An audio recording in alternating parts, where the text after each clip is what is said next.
Pedantic Handwavium, the podcast that tries to explain fictional worlds using science. I'm Simon. And I'm Jeff. Jeff. Simon. Are you ready to podcast? Sure, yeah. Can we do it on motorcycles, though? Oh, I forgot there was that. Oh my god. I totally forgot that there was an arc where they do it on... They just... Why does that arc exist? Card games on motorcycles. That's the thing that exists. Yeah, you know how when you used to go out... So this is something that actually used to happen to me, because I used to go on like family trips with all my siblings, and we used to try and play card games, not Yu-Gi-Oh or Magic, but like counting card games in our car. And let me tell you, it is nearly impossible to do that. I have done it once. I played euchre one time in a car, but it made me so motion sickness. It was definitely not worth it. I feel like if you were to play Yu-Gi-Oh on the back of a motorcycle, that would be the worst thing. Because imagine if your like $60 card blew away in the wind. Or your entire deck. And then you lose. Full of $60 cards. Yeah, and then you can't draw and you lose. Yeah, there you go. Oh man, you decked yourself, man. You decked yourself.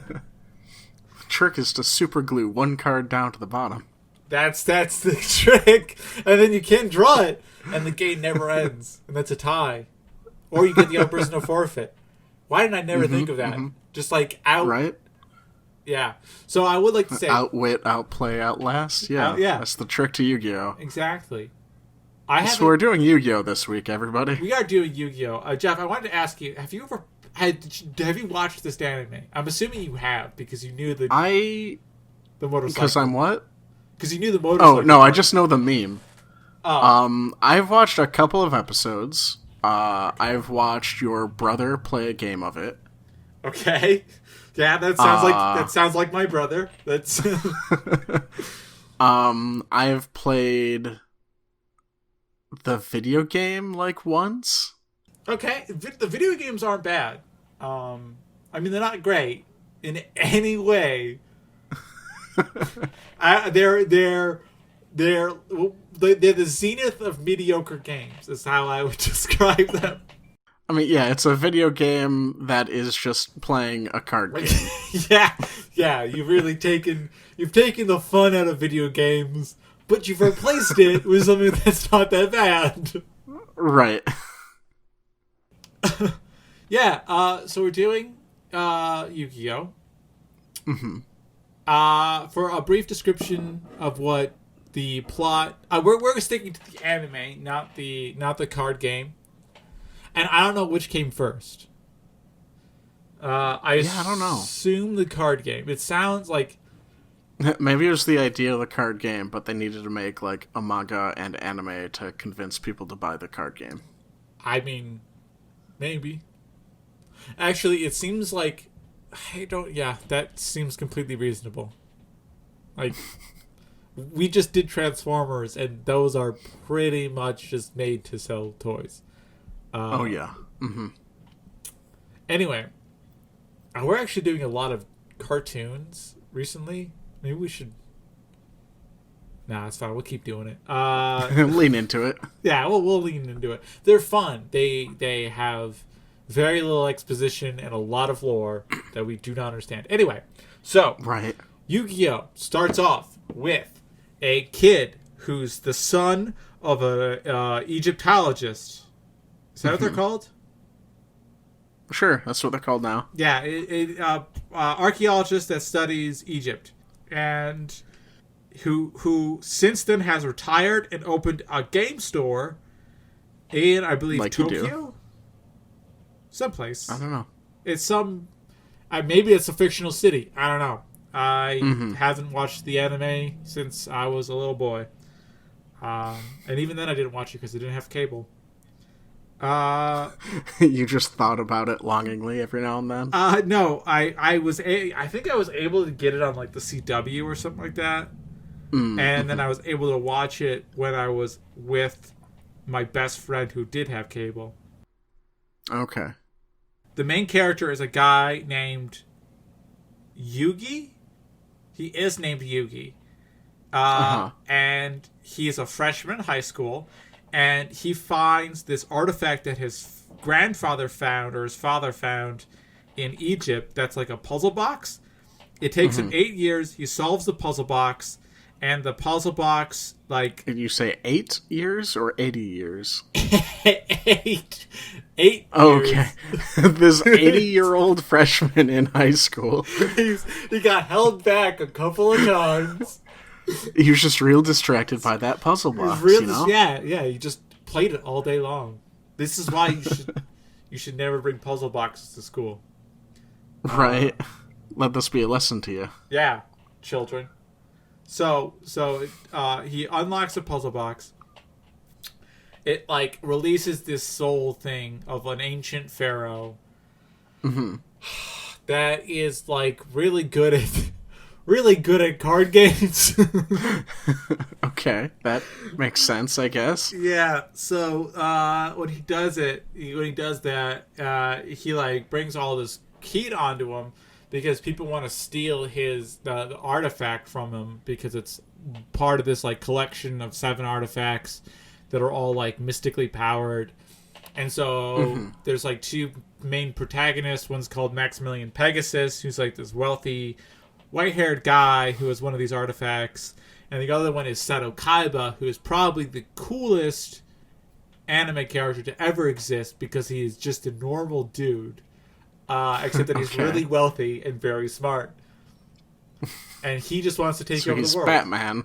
Yeah, he's essentially evil. That's actually a really good description of Seto Kaiba, is that he's just evil Batman. Or I would say not evil, but neutral Batman. He's like a neutral evil Batman. Okay.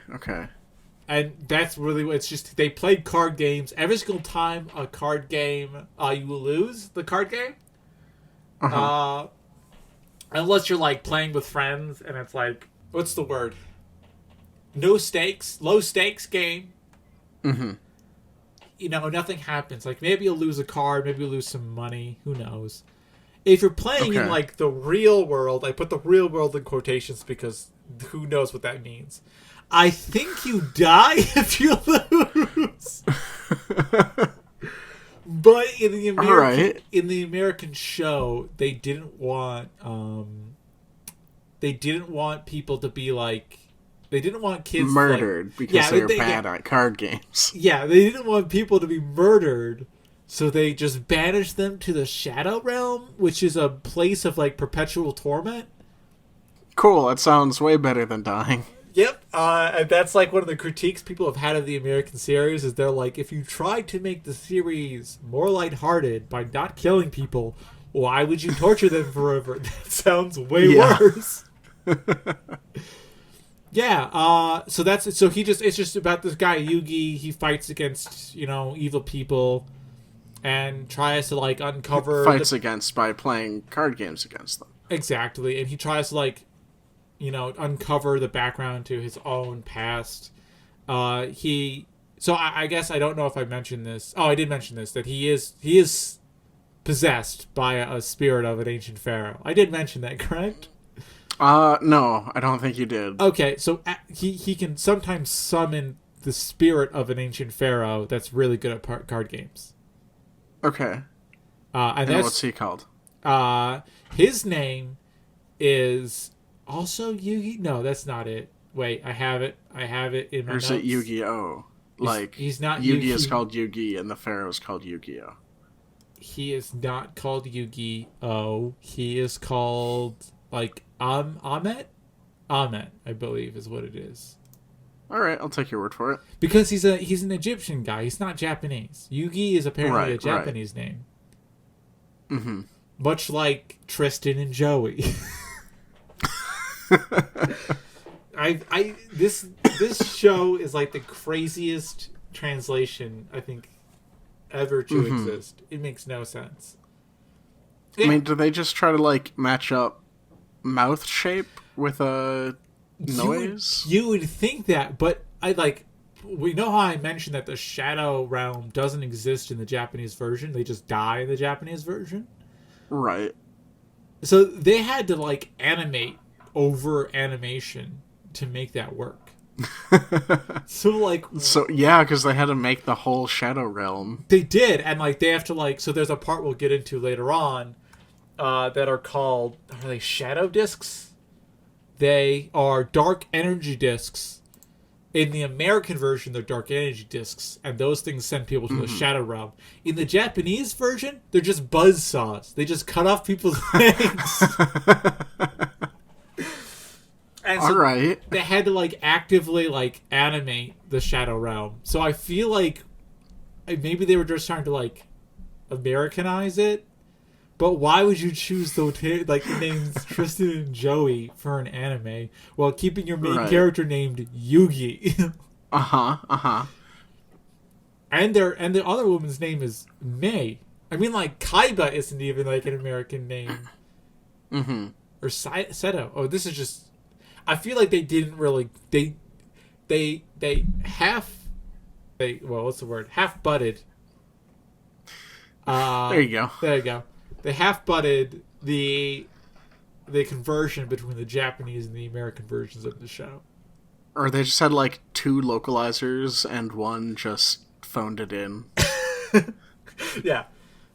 One was in charge. One was in charge of making it so that people wouldn't die during the anime, and the other one was in charge of names.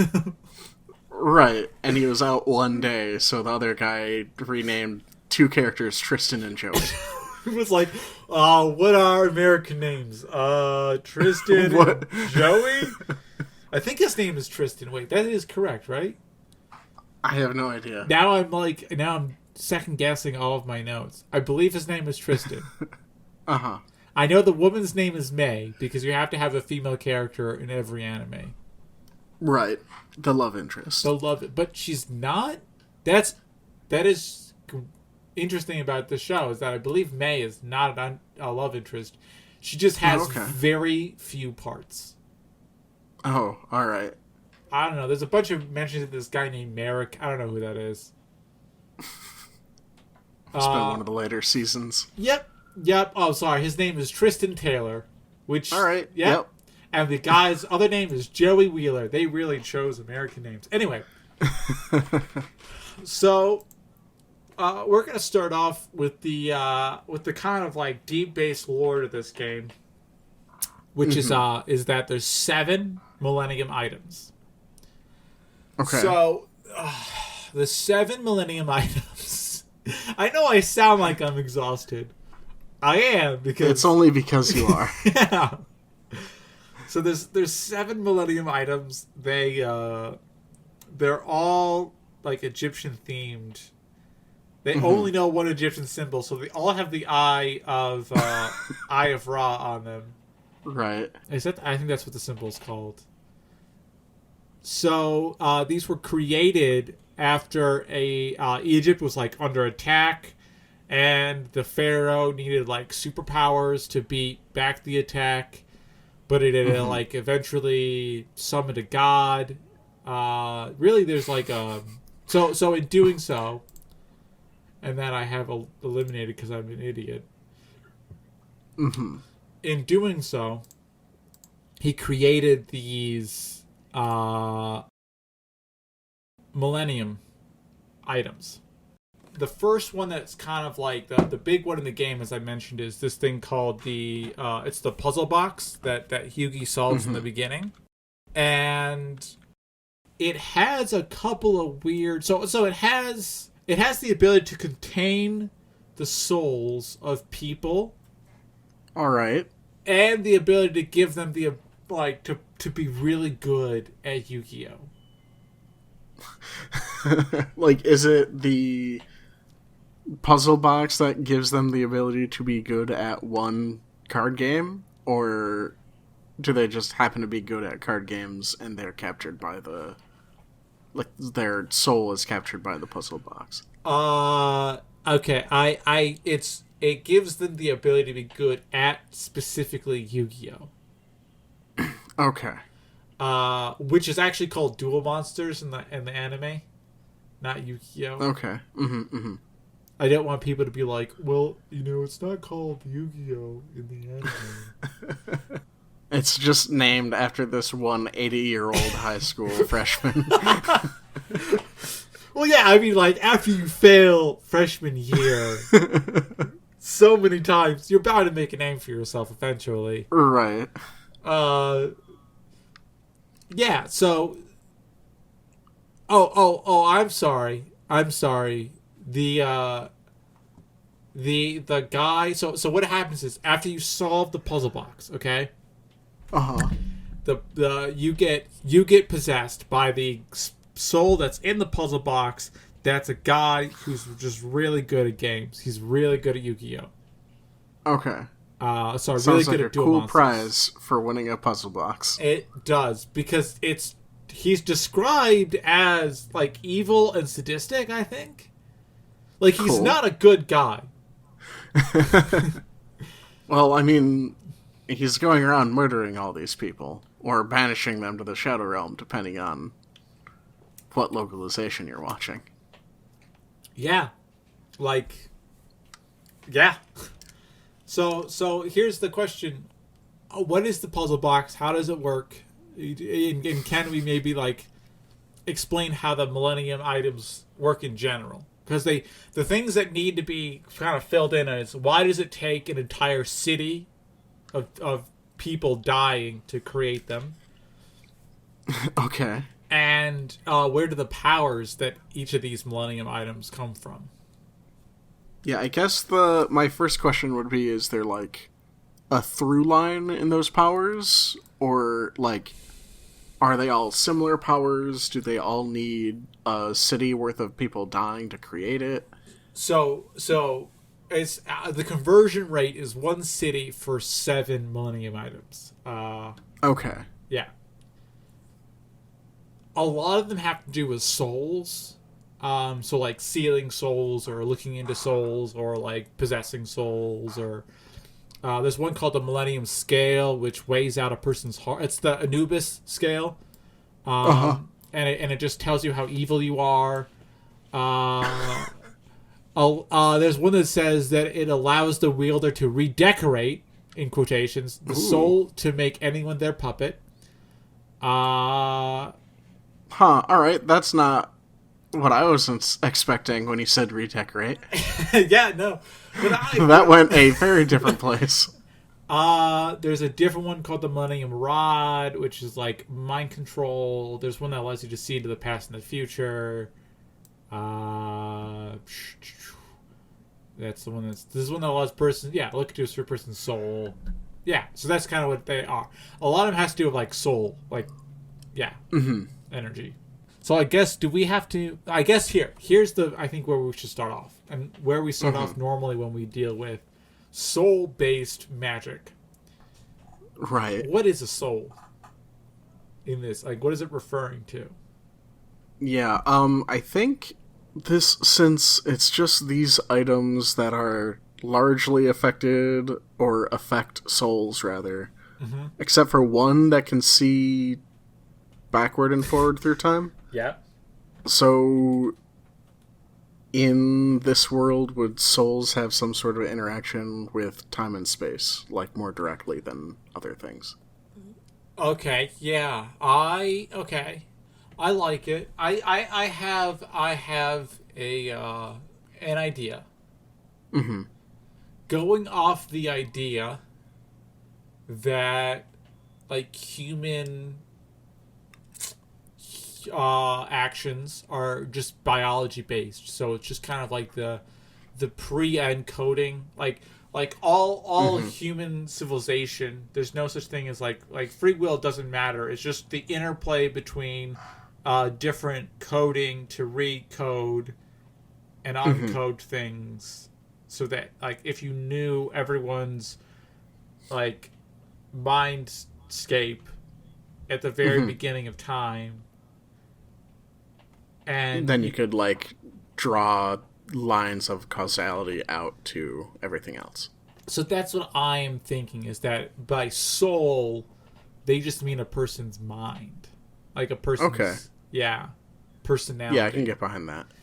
And so that's why. So there's one that like backtracks just through time, through like its own calculations of where things should end up. And then there's one that's like, like the read minds one is just, it takes the snapshot at that time of where everyone's minds should be. Mm-hmm. And then let's say like the puzzle box is just, I don't know how to explain I know like, so it probably just contains the like code from that like person. Yeah, the mind / like, yeah, the code of the one person who's in it. I don't know how it takes over the wearer's brain.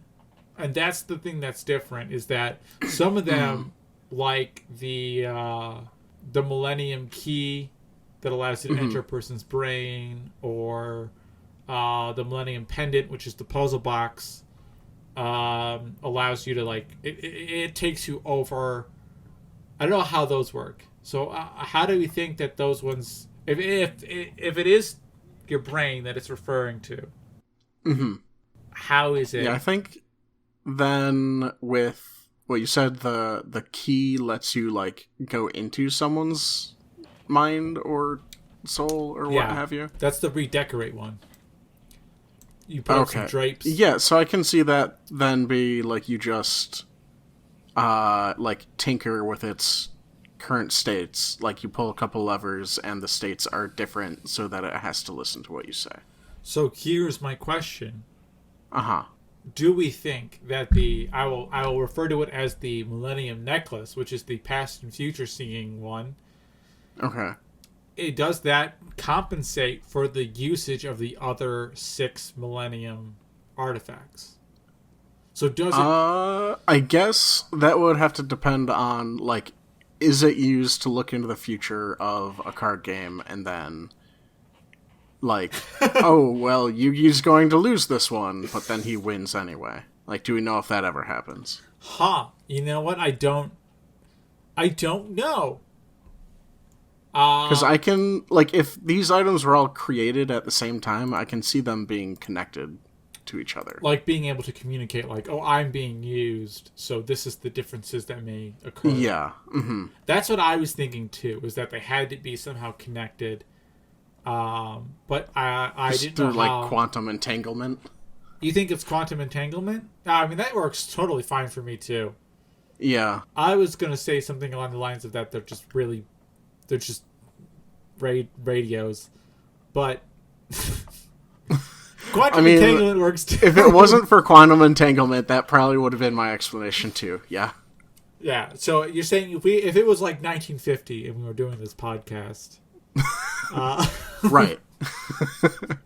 You know those 1950 podcasts. Yeah. I think they're called radio shows. I think they're called radio shows. You're saying if both of us were Casey Kasem, because I don't know any other radio person from that era. Okay. Wait, is Casey Kasem from the 50s or is he from later? I don't know. First, we're going to look this up, and then we're going to continue the podcast. Sorry. Right. Casey Kasem is born in 1932. So yeah, that could be when he was doing stuff in the 50s. I think he was definitely active. I mean, it's Casey Kasem, guys. So right. here's the thing. Also, Casey Kasem was the voice of Shaggy. I'm sorry. All right. I gotta get off this. Do you know who Casey Kasem is? The voice of Shaggy. Okay, you have no idea who Casey Kasem is. He has got the most amazing radio voice ever to exist. It sounds like it doesn't sound like a human being. It's weird. No, I know the voice. Yeah, like the I wouldn't be able to describe it well. It's almost babyish. Imitate it. It's almost babyish is the way I would describe it as being. So yeah. Sorry, I got distracted. See, this is why, Jeff, we can't have conversations before the podcast. Because you're primed to just Google stuff that we talk about. I also drink consistently through our conversations. Yeah, that's usually how you have to get through them too. Yeah, it's just talking to you is so rough. I hate it so much. I know. If there's anyone who knows that, it's me. God, Jeff, just me and Jeff are friends. This isn't. I feel like a lot of times in this podcast, so welcome to the last episode of the podcast. We make jokes about the fact that we don't like each other. We do. We're completely fine with each other. Where were we? We were talking about Casey Kasem. So we were talking about Casey Kasem. We were talking about so they're all quantumly entangled because obviously Casey Kasem radio quantumly entangled. Right. That was the thread of logic that brought us there. Yes.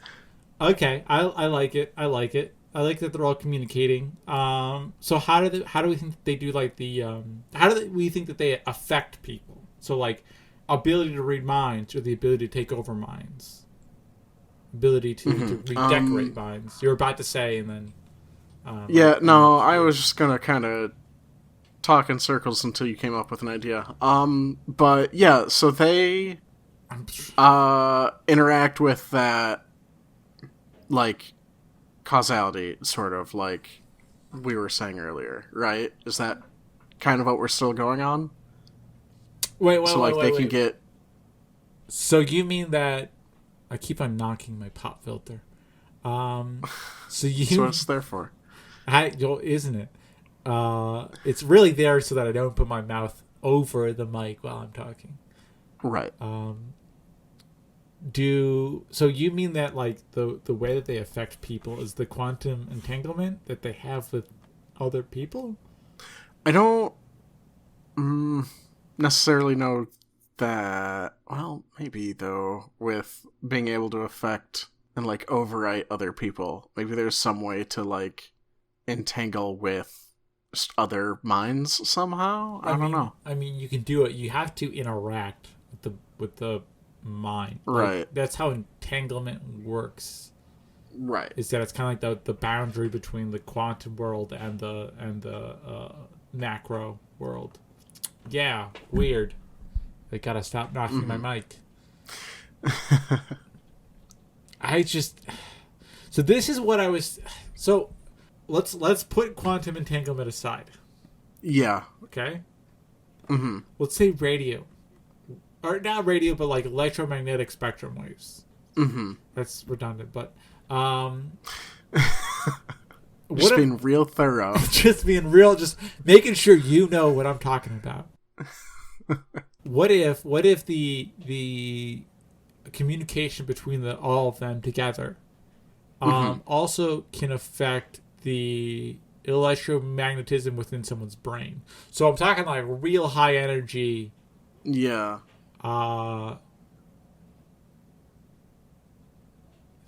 Yeah. So the issue I have with that is occurring to me that I've never really considered is that if you bombard a human brain with really high energy, EM waves, it human skull will reflect it. Right. So,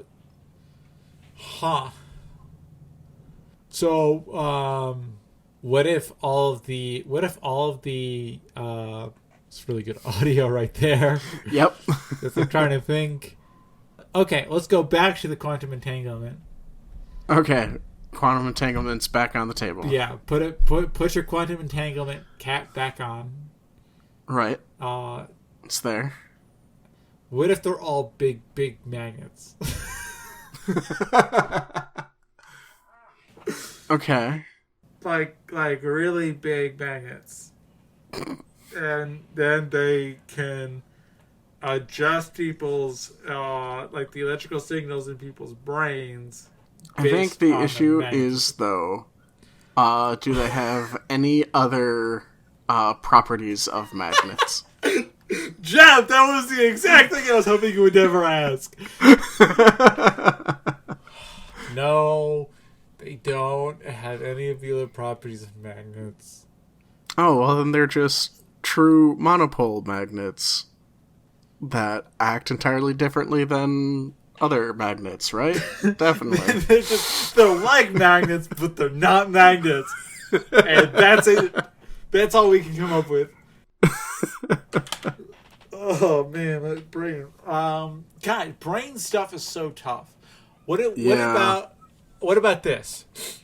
Or I can see them being like entangled with each other, but then also going back to the what exactly did you describe it? Electromagnetic frequency waves. But they're also antenna that can affect other people's minds. But that's what I'm saying. The waves go in through the mouth. Waves go in through the mouth, and as we all know, they would have to go in through the spinal cord. I have an idea, and I think you'll like this. Okay. What about pheromones? What if every human in this world can be mind controlled by pheromones? I do like that as an explanation. Yeah. I actually have an idea. So, finally cooked one up. Yeah, it took percolated up to the top. Took a while. Yeah. That's what I'm here for, to distract everyone until you get the idea. That's not true, Jeff. You come up with solid and very good garbage ideas that get thrown out. Well, You're right. I don't think I would describe any of our ideas as quality. Fair, I'll give you that. But you also come up with very good puns. The cheese cursor every now and then is still a great pun. Oh yeah. So here's my idea. So there have been studies that have been done to see if a human emotion is communicable. An animal emotion is communicable. I actually don't remember the results of the human ones now that I'm thinking about it. I do remember the ones for snakes. And snakes can communicate fear, even if even if there isn't a snake present. If there was a snake present that had an overwhelming sense of fear, other snakes will have similar physical. Was this a big study or no? It was not a big study. Yeah. But have you been listening to the Magnus archives? Because I was listening to them, and this is an episode that happened. I don't think a long time ago, but I recently listened to it. I don't think it was the Magnus archives. I think I was looking up. It was a YouTube video about why snakes move as fast as they do. Oh, because of the internal concertine motion, where they wiggle inside their skin, and it's terrifying and awesome. Yeah, but there's an issue where a snake under fear can move faster than it's supposed. It can overcome the kinetic and dynamic friction.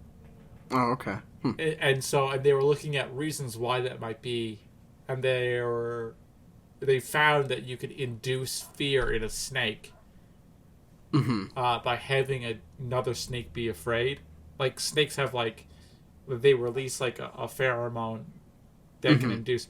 So what I'm wondering is maybe one of the reasons why it takes so many people to generate these things is essentially you've made what's the name of the food that's made out of people? I guess spoiler alert, Soylent Green. Yeah, that's it. I mean, not really a spoiler alert. That reference has existed for decades. Yeah, that's true. So it's like the Soylent Green of pheromones. They have to digest the different humans to get enough of the generation of chemical to affect people. These are the artifacts that are digesting the. But I mean the making of the artifacts. The artifacts contain. Oh, okay. These chemicals. Okay, I see. And so that's what's controlling the person's the mood and things like that. Does that make sense? And that's why they need to use a city full of people to have essentially limitless supply of these pheromones. Exactly. Mm-hmm. So how's that as an explanation?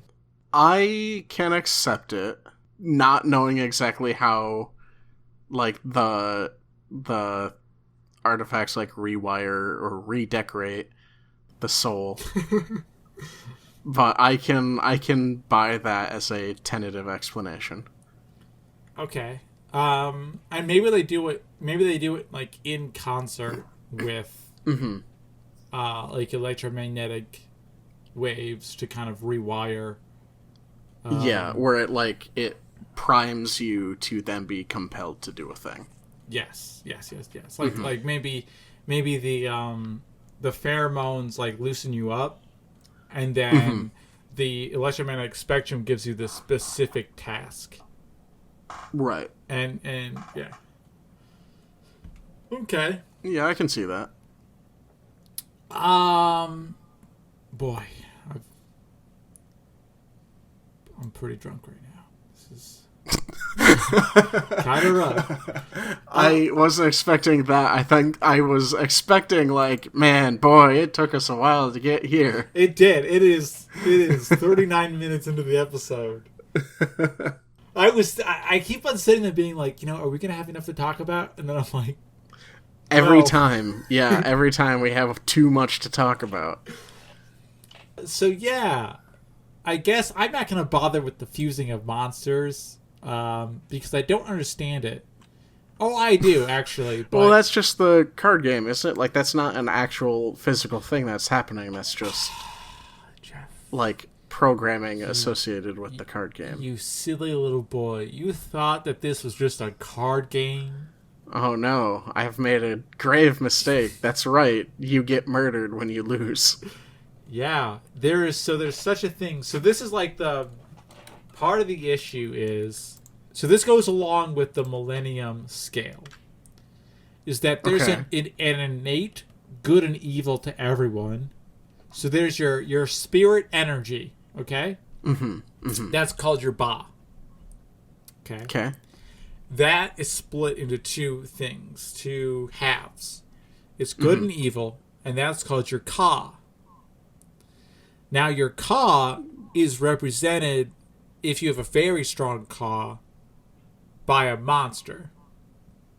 Okay. And those are the original monsters that make up the card game. Alright. So they're real. These monsters exist. They're cause. And the issue is, like, how does an objective good and evil work? Yeah, no, that's leads me into, and I don't like to use this explanation. Maybe it's just dumb. Okay. You know what? I think that works for this that explanation. Like, yeah, the issue with that, like you were saying, you hit the nail on the head with an objective good and evil. I don't think that's a thing. Me and Jeff are both relativists. I agree. I think an objective good and evil. But okay, I can see, like, for whoever made these artifacts or whatever culture that they came. So yeah, we have like the Millennium items. Right. Done. Do we want to explain the Shadow Realm? Which it does exist. That was a lot of noises. It was. It does exist in the Japanese anime. But it's not as widely used as it is in the American anime, because as we've explained before, it's the way that the American anime explains that somebody dies, is that they just go to the Shadow Realm. They're banished to the Shadow Realm. So there are some things about the Shadow Realm that are a little weird. It is a place that you can go. Of perpetual torment. You can play Yu-Gi-Oh! There. Oh, cool. At least you get... Do you, like, double die, then? So here's the thing. Pretty much, yeah. You get banished to the Shadower realm? Every card you play in the Shadow Realm costs energy for you to summon it. Okay. There's also some issues where there's a card called the Soul Prison card. It's a Yu-Gi-Oh card that can send people to the Shadow Realm. Okay. And you just like beat the game then if they're not there anymore? Well, I don't think you can. No one has used it in a because of all the ethical concerns. maybe. I think people have. I mean, I'm confused. You're right. I think it can only be used after you win. It's. Oh, yeah, okay. It's like a way. Oh, so if you don't want to murder a person, then you can banish them to the Shadow Realm. If you don't want, yes. That's a yes. And then in the American version, it could be used just to torment the loved ones of the person who you're stealing the soul of. Cool. Yeah, which is a very cool thing for a children's program to have. Right. And then there's also, as I mentioned before, the Dark Energy Disc, which sends you to the Shadow Realm, unless you're in Japan, in which case it's just buzzsaws and cut your legs off. So what is the Shadow Realm, and why does summoning monsters require energy? Well, this has to tie into what you were saying before, right? With like the Ba and Ka or whatever. So that may, yeah. If we think that like Ba, but we've already kind of decided that souls are like just the biology of people. Right. Do we think that the Shadow Realm is just like the so you know how people who have like near death experiences or like oh, this is the tunnel that you're in? Yeah, well I was going to say it's the chemicals that your body releases when you're about to die. Mm-hmm. And your body's just like hallucinate. I actually don't know if there's a scientific basis for that. I thought there was. I'm not sure if there is. I feel, again, like there would be some ethics concerns in doing that research. I mean, probably. I mean, there is like serotonin syndrome, which is kind of similar, but in the opposite way. Like, you hallucinate, but you also feel like you're going to die. Does that make sense? Yeah. That makes sense. So this would just be... Well, dang, how do you tie it into the card game actually affecting it, though? Maybe it's not a real card game. Maybe... If you die in the card game, you die in real life? Yeah. Is that what you're saying? Yeah, maybe it's the Matrix. Maybe this is all just the Matrix. Maybe we live in the Matrix. Jeff, can you prove that we don't live in the Matrix? You know what? I don't think I can. I do not think I can disprove that. How boring would that movie have been if someone was just like, dude, it's the Nah, Matrix. That's dumb. It's just like this whole world is pre-programmed. The dude's like, yeah, so who cares? Like, it doesn't affect my life. I live in the moment, dude. Right. Shadow Realm. I like the idea that it's like a pre-death hallucination. Does that make sense? And maybe that's it. Like, if you play Yu-Gi-Oh, like, you just wholly dedicate your life to it. Like, you are super into Yu-Gi-Oh. There's no way to be a casual. And, yeah, and so it's not that when you lose, you are murdered. It's when you lose, like, your physiology in your body is just so tied into your mental state that Yu-Gi-Oh is all there is. So you die. I hate this. That's the only explanation. It's sure. That's what it is. I mean, I am wholly willing to listen to new ideas. I wish I could come up with something better than that. Yeah. But I can't. I like the idea that it's just like people just real into Yu-Gi-Oh. It's nothing about the game Duel Monsters. It's just that Duel Monsters people just really like. They're really into it. It's like I'm trying to think. It's like, is there a way that you could like connect like someone's life force to the game? But I can't. No, I think you're right. I think it's that just your sympathetic nervous system just shuts down. You start breathing, your heart stops beating, you die. Yeah. What if it's like, okay, wait, what if it's like this? So there has to be a reason why, like, the cash, there are casuals in the Yu-Gi-Oh universe. And do they die when they lose? No, that's the crazy thing. It's because they're not that into the game. But that's okay. But you're just proving my point. The main characters also don't die when they lose to casuals. So what I'm thinking is that they have to go. You've watched the show, right? Nah, I mean maybe a couple of episodes. Like, like the big podiums that they stand at?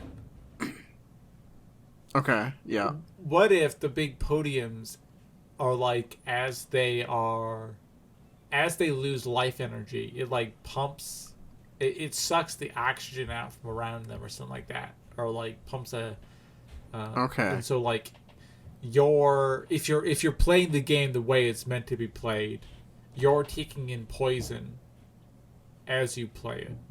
Okay, I can see that. And so only when that's what causes you to lose the game. Mm-hmm. Okay. I think that's a little bit more realistic than people just being so invested. I don't disagree with that. I do have to question the ethics of the world that this exists in. Oh, okay. If that is the state of the world. Where, like,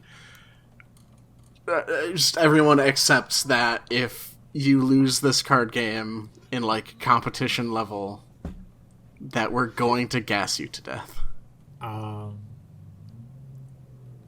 Yes. I think, at least ethically and morally, I'm more into people being just way too into the game.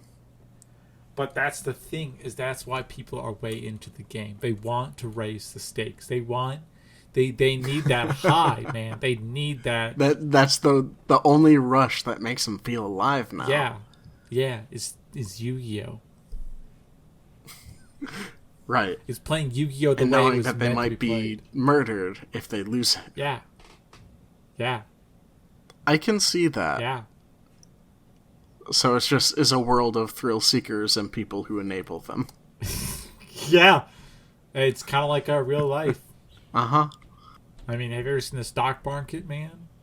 I call that unethical. Someone's gonna win, someone's gonna lose. Mm-hmm. Cool. So it's a horrible world where they killed children. Yep. And so how do we think the Ba and Ka, how do we think that relates to? Because you were drawing that kind of that line beforehand. Yeah, remind me what I was saying because I've forgotten. So you were drawing the line between Ba and Ka in the Shadow Realm. Because the Ba and the Ka, so the Ba is your like spirit energy, and the Ka is the split in your spirit energy between good and evil. Oh, okay. Is that it? So like the Ka is just like the dividing line? It's not so much the dividing, but it's like the monster that's created if you have a strong enough Ba. Oh, right. Yeah. And then how do those interact with the world? Like, so they're actual monsters. They exist. They do stuff. So, like, if you remember Obelisk, the Tormentor. Okay, for sake of argument, let's say I do. He is an actual creature that existed in the world. Okay. He is the Ka, like the card which you summon when you play the card, is the Ka of the Ba of the humanoid creature Obelisk the Tormentor. Okay, and, like, that came from, like, a person who was once extant. Yes, the person is Obelisk the Tormentor. Oh, okay. So, like, they just become the monster? Kind of, like, yeah. If your Ka gets too powerful, then you become a Yu-Gi-Oh card. Yes, or, like, you have the possibility of being sealed away in a Yu-Gi-Oh card. Okay. Was it this culture, like the whatever civilization Egypt? made all the Millennium artifacts? Yes. Did, like, sealed away the original cards? Yes. So like the Ka, like specifically the cards that are based around Ka, there's three that can only be used by like a certain person. Pharaohs can only use those cards because they're like the Pharaoh's servants. Okay. But a lot of the cards are reflective of other Kas that exist in the world. And they are banned from tournament play if you're not a pharaoh? They just don't.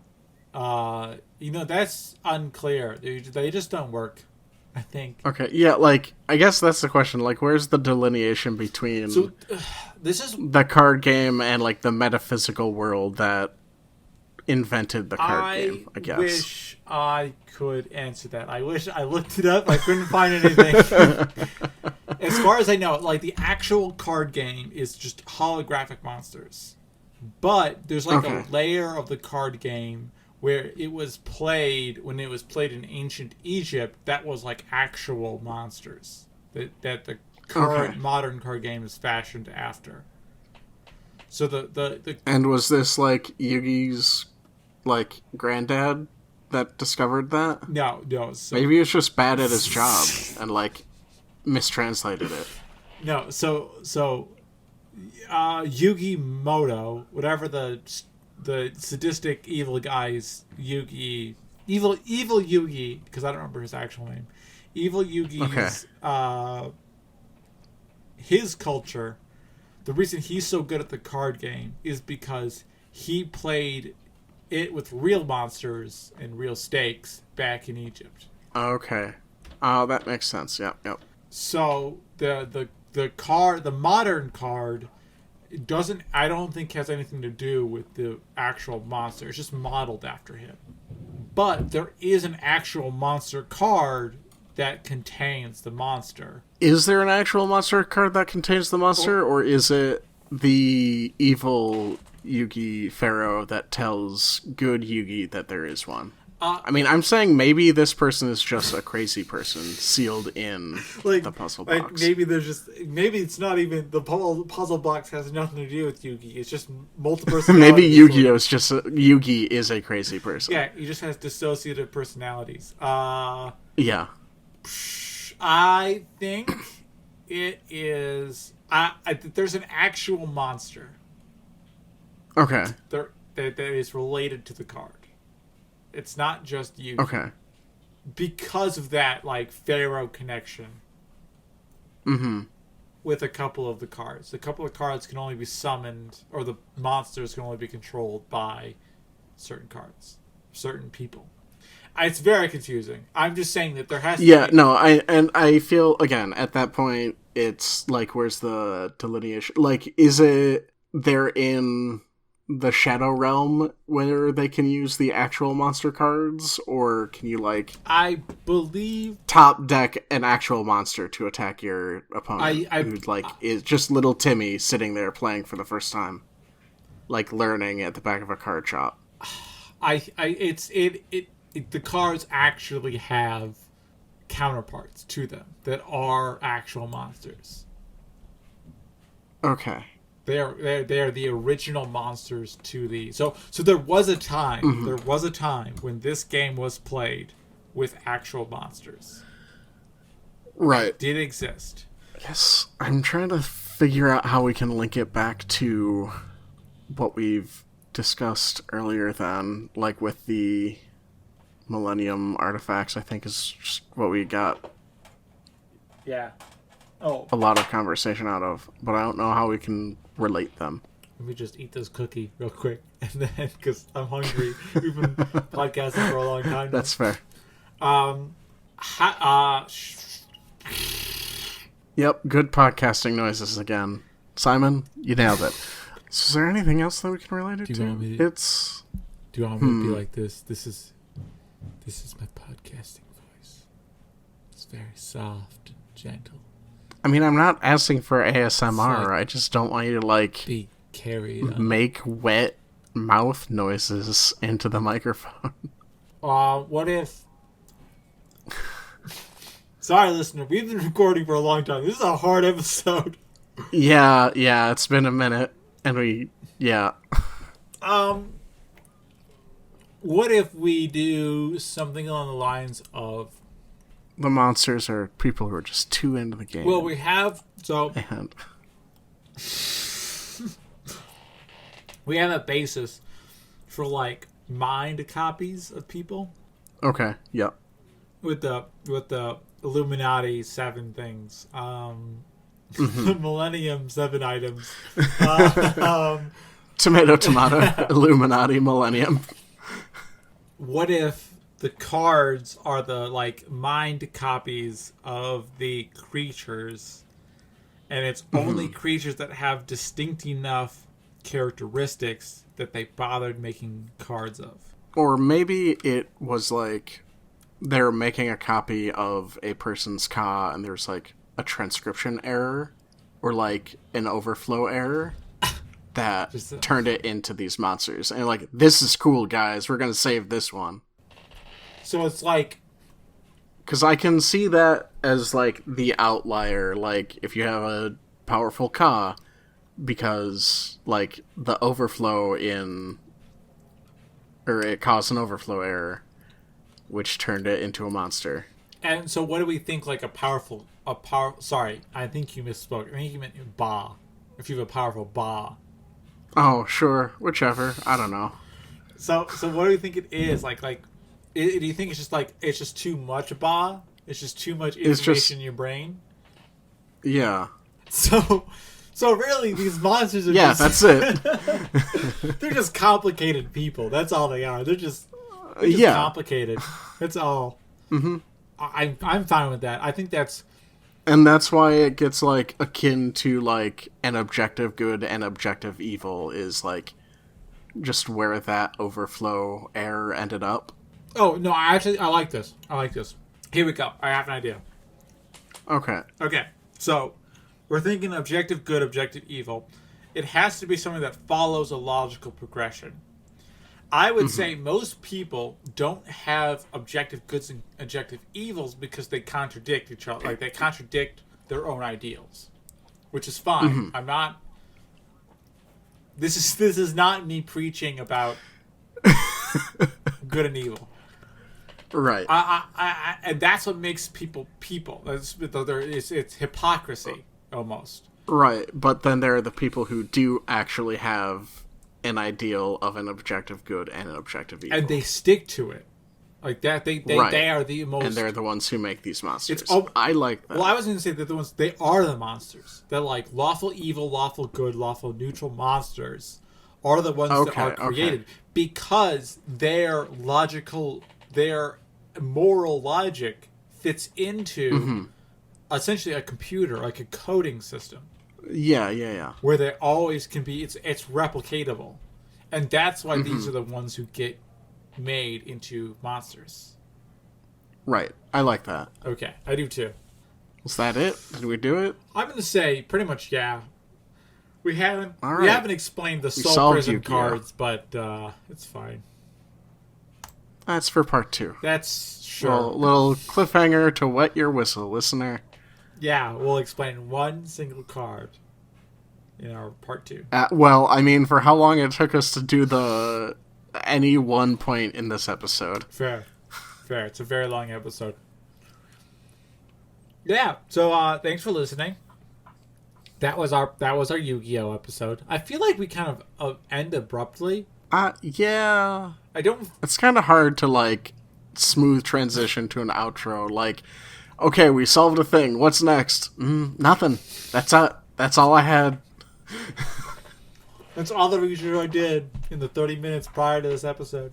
Right. Like, yeah, it's a hard segue to go from solving an answer smoothly into farewell. It is. I agree. But we did it anyway, man. Smooth outro right there. Every improv artist knows that you have to finish chewing your cookie before you talk. I thought you were going to say you just have to, like, end it at the peak. Like, don't let the rest of the show go downhill. Yeah. Just call it. Yeah, Cut your losses. Nobody likes the journey home. We want you to end trials and tribulations. That's where we want you to end the hero's journey. It's good. It's a hero's semicircle. That's all we care about. Yep. I don't know. Were we going to do the actual outro and call to action, or were we just going to philosophize more like we actually always do? I'm fine. I'm fine with this. The actual outro. Okay. So then what do we got? Go to YouTube. Maybe we're there. Yeah, maybe we're there. Like and subscribe to the podcast. Yeah. Tell your friends about it. Yeah. Physically take their phone and like and subscribe our podcast on their phone. And if they remove us from their phone, I want you to take their phone back. Stop being friends. Oh, I was going to say smash their phone, but also, I mean, you can still be friends with them because that's how you get into their brain, man. I want you to take their phone and I want you to crush it in your hand while looking them dead in the eye and say, "You have bad taste in podcasting-ers." Yeah, that's the one. What else? Go to our website, pedantichandwavium.com. Give us show suggestions. Or Pedantic HW if you're really lazy. Does that still exist? That must still exist. Yep, we got both of those because we're really lazy. Because we don't like typing in our own URL. What else? Thanks to Joe Sopchak. They're a fellow who makes music for our podcast. And also probably other music. Yeah. I don't have anything of theirs to link to yet. Who knows? Yep. He's an ambiguous fellow. Do you think you hit it all? Oh, we're on Twitter, too. Oh, yeah, we are. Yeah. I did that one time and then gave it away because I am bad at social media. I am also bad at social media, but I am willing to give it a try. Nobody likes me on social media, but I still use the Twitter that we generated so that I can keep track of the people that I care about. That's pretty much what we use our Twitter for right now. All right, I like that. But we do release, we do announce our new podcasts, which are bi-weekly anyway. And sometimes I'll post, I think, funny things. I don't think anyone else thinks my humor is funny, which is why I have Jeff on the show. Scraping the bottom of the barrel, and I was the only one there. That's not true. You were my second choice. I mean, I wanted... oh, thanks. I'm real glad I was that high on the list. The reason you were my second choice is because you're not a woman. I wanted a woman co-host. The woman I had as the first choice was not available, so it was you. Yeah. Well, I'm glad I can always be your second choice. You're welcome. I mean, become a beautiful woman and you'll rise to my first choice. I mean, maybe one day. Who knows? I don't know. A lot of time left in this world. There is. And I'm not one to make judgments about your gender or sexuality, man. Right? Neither am I. I mean, you should probably... If anyone should be allowed to be able to make judgments about your gender and sexuality, it should be you. Just saying. Unless you are such an ambiguous gender and sexuality that no one can make any judgment, that you don't even know what you are. But in knowing that, you kind of know what your gender and sexuality is that it's ambiguous. And with that in mind, live your best life, listener. Yeah. We love you.